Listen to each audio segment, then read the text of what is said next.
that there's two stages of chanting japa. One is aparad nam and one is shuddha nam. This is described in 6th canto Srimad Bhagavatam, Vishnu Chakravarti Thakur's Tika on the Ajamil story. Bhanu Swami translated all those books in English, if you have access. Maybe you have it on a computer folio or whatever. So you go to the 6th canto, and I just can't remember what verse is. But there's even in the verse there it talks about Sankhet Nam, and it talks about 4 types of namabas, which you refer to this term namabas. The word there is namabas. And one is Sankhet Nam, Hela Nam, Stoba Nam, and Parihasa Nam. There's 4 types. And this is not a stage, these are types of chanting done by someone who's not initiated in Nam Bhajan. And all the examples are given there. And in the purport of this verse, in 6th canto of Bhagavatam, Bhanu's English translation is there. Vishnu is telling, this is his longest purport in the entire Bhagavatam. It's like 20 pages long. Maybe I even have it. But, because I bought a couple of volumes from Bhanu. And I already had the 10th canto because we did that together. Started Darshini. But then I just bought a couple of these. I think I read this book at one time. Yeah, I couldn't afford them. And so these very tikas, I discussed. It's very long and oftentimes the translation not quite correct, accurate. Unfortunately. This is 6th canto, chapter 2, verse 14. Sanketyam parihasyam va stovam helanam evava vaikunta nama grahanam eshagna haram vidu. He says, as soon as you chant without offenses, as is said in the purport, it says vaikunta arohana. Arohana, it means you go up. There's avaroha and aroha. Like avatara means come down, and avaroha means descent or coming down. So bhakti is a path that we're endeavoring, but we're waiting for the mercy. Like Yashoda, she endeavored, but she waited for the mercy to come down from Krishna. So the yoga path is Arohapant. It's called Arohapant. The path of ascension, of climbing. Your asanas, your pranayam, your dhyan, your Dhruvana Smriti, your Samadhi, then your Sayuja Mukti, or whatever, Brahman realization, Asa siddhis, mystic powers. So here he's saying, in the purport he's saying, Vaikuntha Arohana, as soon as you chant without offense, then you ascend to Vaikuntha. So that's actually what happened with Ajamil. He chanted without offense. He was supposed to go to hell. The Yamadutas came to take him to hell. He chanted without offense, and all his sins were taken away. Why? Because he chanted one of these kind of names, indirect name, Sankhet Nam, Parihasa Nam. So these are chanted because he was not initiated. He was not initiated in the Nam Bhajan, and he was not. We're sadhakas. So for sadhakas of Nam Bhajan, you and I and all of us, we're practicing Nam Bhajan, then for us there's 2 stages, Shuddha Nam and Premna, and then there's chanting with offense and Shuddha Nam. This is all, and the Goswami books, they only talk about 2 stages also. This introduction of 3 stages is something that was Swagatam, was given by Bhaktivinoda Thakur. So for many, Bhaktivinoda Thakur is the gospel truth and the absolute word, and that's well and good.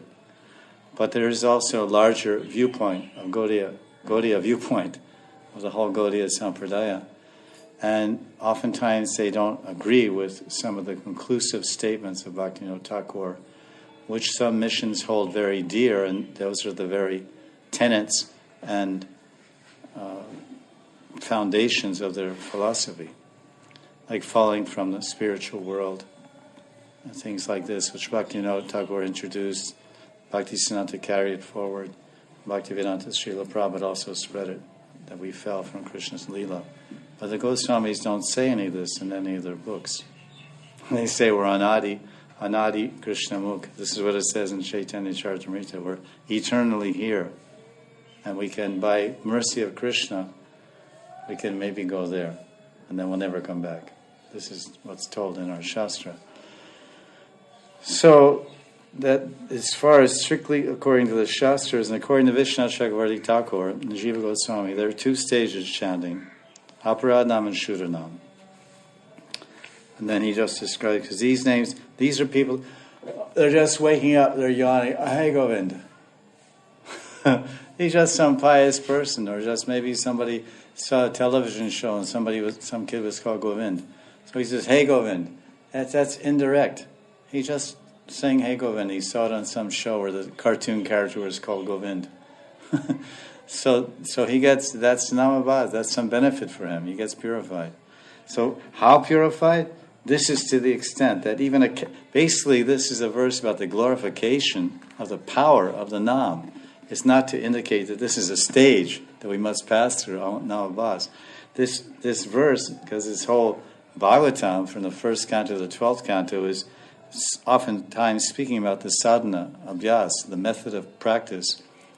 In the first canto is Eitan Nirmani. It says that anyone who takes the holy name of the Lord, he gets perfection. That's first canto. And then sixth canto, whole story of Ajamil. And last verse in 12th canto says Harinam Sankirtan. If you perform Harinam Sankirtan, you get everything. That's the last verse. That's how the book signs off. You get everything means you get Vrindavan, you get Madhurya Lila, you get Rasa Lila, you get the Siddhadeya, you get everything. Just like Narada Muni got his Siddhadeya in the first canto, and Ajamil finally got his Siddhadeya, and Dhruva got his Siddhadeya, and Gajendra got his Siddhadeya, and the gopis that couldn't go out for the Rasa dance, they gave up their body, they got Siddhadeya, and Putana got Siddhadeya. Not only Siddhadeya, but because in Laghu Bhagavatamrita it says the demons that Krishna kills. Only if Vishnu kills a demon, he gets liberated. Maybe Brahman Sayuja. But when Krishna kills a demon, at the time of death, it's very interesting, it says in Laghu Bhagavatamrita, at the time of death, Krishna gives him prem, and when you have prem, you have to have a siddhadeya, because it's personal. Krishna's a person. And when you have prem, you have to do prem seva. So seva means, where's your hands, where's your mouth? Means Siddha Sarup, spiritual body. So the example is Puta and all the other ones, which you can see. First canto Bhagavatam, chapter 6, verse 28, says Praryujamane, that when he gave up his Panchabhotika body, when Narada Muni gave up this material body made of earth, water, fire, ether, then as soon as he gave that up, then Vishnu immediately entered into the spiritual body, Praryujamane, which Vishnu had brought from Vaikuntha and gave to him. So the same thing with Ajamil. The chant Namabhas, just Namabhas, he's not in the Hare Krishna movement. He's not initiated in chanting 16 rounds a day, or 4 rounds a day. The minimum usually is 4. Many gurus, they initiate only, they say do minimum 4.